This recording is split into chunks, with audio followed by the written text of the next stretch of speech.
Hello दोस्तों, मेरा नाम अभिषेक है। आज इस वीडियो में आपसे बात करने वाला हूँ केमिस्ट्री के कुछ कॉन्सेप्ट्स के बारे में। देखिएगा दोस्तों, केमिस्ट्री में अगर आप कोई अभिक्रियाएं या फिर आप किसी भी एलिमेंट्स के बारे में समझ रहे हैं, जान रहे हैं, उनकी विशेषताओं के बारे में समझ रहे हैं, तो आपके लिए जानना बहुत जरूरी है कि कोई भी एलिमेंट, चाहे वो आपका धातु हो, मेटल हो, नॉन मेटल हो या फिर कोई भी एलिमेंट हो, वो पूरा का पूरा इलेक्ट्रॉन्स पे डिपेंड करता है। मतलब अगर आप कभी पढ़ते हैं कि hydrogen, helium, krypton, xenon, radium, sodium या फिर कोई भी धातु धातु कुछ भी, अगर वो कभी भी क्रिया कर रही होती है या फिर कोई भी एक्शन परफॉर्म कर रही होती है, तो वो कुछ गुणधर्मों के आधार पे करती है, कुछ उसके कैरेक्टरिस्टिक्स होते हैं उस आधार पे करती है। तो इन जनरल मैं आपको डायरेक्टली इस कॉन्सेप्ट में ले जाना चाहूंगा। पहली बात तो ये कि जो आप पढ़ते हैं कि इलेक्ट्रॉन्स का जो अभिक्रिया होता है, तो वो खाली इलेक्ट्रॉन्स या फिर उसको कितने इलेक्ट्रॉन्स की नीड रहती है उस आधार पे वर्क करता है। सबसे पहली बात ये कि अफवाहों को जो आप ला पढ़ते हैं, जिसमें आप फर्स्ट ईयर, 2 ईयर, 2 या फिर जो आप कोश के बारे में पढ़ते हैं इलेक्ट्रॉन्स के, तो मेनली ये इस चीज पे डिपेंड करता है। देखिएगा, बात ऐसी है कि जो भी आपका इलेक्ट्रॉन रहता है, उसका ऊर्जा एनर्जी लेवल क्या रहेगा और उसकी परिस्थिति क्या रहेगी, किस किस कोश में जाएगा, कितने इलेक्ट्रॉन्स जाएंगे, ये सारा का सारा निर्धारित होता है क्वांटम नंबर्स और क्वांटम थ्योरी के आधार पे।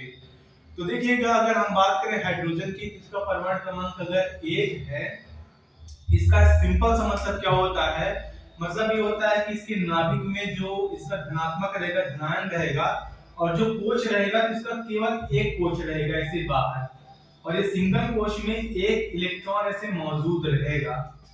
तो ये जो इलेक्ट्रॉन है ये अभिक्रिया करता है। तो अगर आप इन चीजों को, इन कॉन्सेप्ट को अगर आप अच्छे से समझेंगे कि आखिर ये कोश में इतने इलेक्ट्रॉन जाते हैं और कैसे कैसे कोश बढ़ते हैं और कैसे कैसे ये पूरा किस कॉन्सेप्ट पे वर्क करता है, तो आप ये भी पता लगा पाएंगे कि जो आपका पीरियोडिक टेबल है उसमें अगर आप दाएं से बाएं चल रहे हैं या फिर आप ऊपर से नीचे आ रहे हैं, तो जो आपके एलिमेंट्स हैं उनका जो रेडियस का साइज है या फिर उनका जो एनर्जी लेवल है वो किस तरह से हाई रहेगा।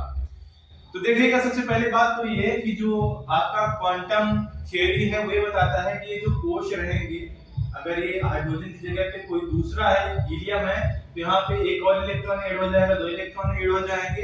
इसी तरह से ये नंबर ऑफ कोश जो रहता है ये बढ़ता जाता है, इसकी कक्षाएं भी बढ़ती जाती हैं। तो देखिएगा, ये जो भी आपका इसका त्रिज्या का लेवल रहेगा वो इस बात पे डिपेंड करता है कि आपके यहाँ पे जो सेंटर है, नाभिक है, यहाँ पे कितना धनायन है।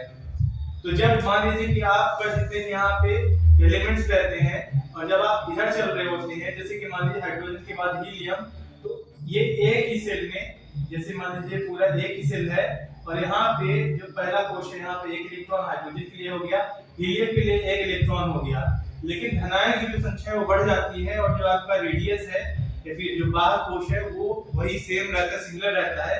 तो धनायन ज्यादा होने की वजह से ये श्रिंक हो जाता है हल्का सा, इस वजह से त्रिज्या की कम हो जाती है। तो यही वजह है कि जब आप पीरियोडिक टेबल में लेफ्ट से राइट की ओर चलते हैं तो आपका जो इसका संख्या है या फिर आप बोल सकते हैं जो इसका साइज है त्रिज्या का, वो कम होता जाता है।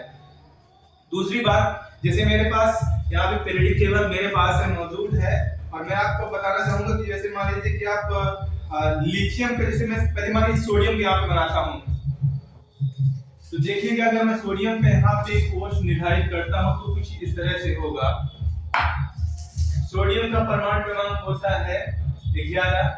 इसका मतलब ये है कि सेंटर में इसके धनायन तो रहेगा जितना भी है, इसके बाद पहला जो कोश रहेगा वहां पे 2 इलेक्ट्रॉन रहेंगे।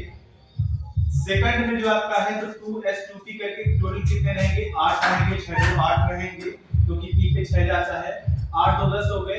और इसके बाद जो आपका एक अगला कोश और बन जाएगा, यहाँ पे एक इलेक्ट्रॉन रहेगा। तो जो आपका सोडियम का है यहाँ पे देखिएगा 11 हो गया। लेकिन अगर आप इसी का जो सबसे लास्ट वाला है आर्गन का जाए, आर्गन में भी सेम इतना रहेगा, लेकिन यहाँ पे आर्गन का 7 ज्यादा रहेगा। सोडियम का परमाणु क्रमांक 11 है, आर्गन का 18 है। तो क्योंकि धनायन यहाँ पे बढ़ जाएगा आर्गन के केस में, इसलिए जो ये साइज है इसे ज्यादा अट्रैक्ट करेगा इन इलेक्ट्रॉन्स को, तो इसका जो रेडियस है वो ऑलरेडी कम हो जाएगा। लेकिन जब आप ऊपर से नीचे आते हैं, जैसे आप सोडियम से नीचे जाएंगे, जैसे आप पोटेशियम पे जाएंगे, तो पोटेशियम का 19 रहेगा। तो मतलब ये है कि इसके बाद एक और ऐसे कोश जुड़ जाएगा।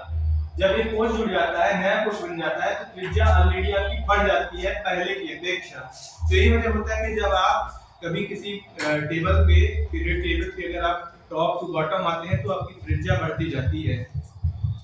देखिए इन्हीं फोर्स के कॉन्सेप्ट पे ही वर्क करता है कि आपकी जो धातु रहेगी या ऋण विद्युता या फिर उसकी जो क्रियाशीलता है वो किस लेवल की रहेगी।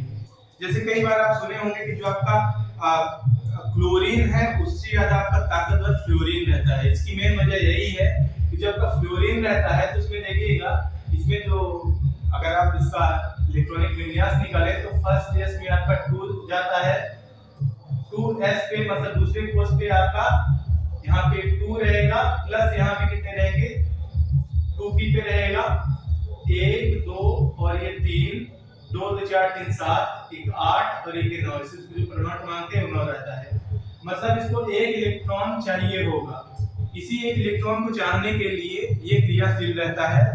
और अगर मान लीजिए कि ये दो इलेक्ट्रॉन्स भी ना होते, ये जो इलेक्ट्रॉन्स दो मौजूद है, अगर आप किसी 7 की बात करें जिसका परमाणु क्रमांक 7 है, जैसे कि नाइट्रोजन है, तो नाइट्रोजन अपेक्षा ऑक्सीजन या फ्लोरीन की कम क्रियाशील होती है। इसकी मेन वजह यही है। तो अगर परमाणु क्रमांक उसका मान लीजिए चाहे जो भी रहे, और लेकिन अगर वो संतृप्त और असंतृप्त अवस्था में देखिएगा, इसको आप सेमिस जो संतृप्त बोलेंगे, वो तब बोलेंगे कि जब किसी भी कोश में एक एक करके वो पूरा का पूरा इलेक्ट्रॉन उसमें फुलफिल रहे। लेकिन अगर दोनों तरफ भरा है तो आपकी गैस में काउंट हो जाएगा, या फिर आपको पूरी तरह से संतृप्त अवस्था में काउंट हो जाएगा अगर उस कोश के लिए पूरे इलेक्ट्रॉन्स मौजूद हैं। तो बेसिक सब कॉन्सेप्ट रहा है ये इलेक्ट्रॉन्स का और इसकी जो क्रियाशीलता है। दोस्तों आगे की वीडियोज में मैं आपके सामने और भी ऐसे तथ्य लाता रहूंगा। आपका धन्यवाद।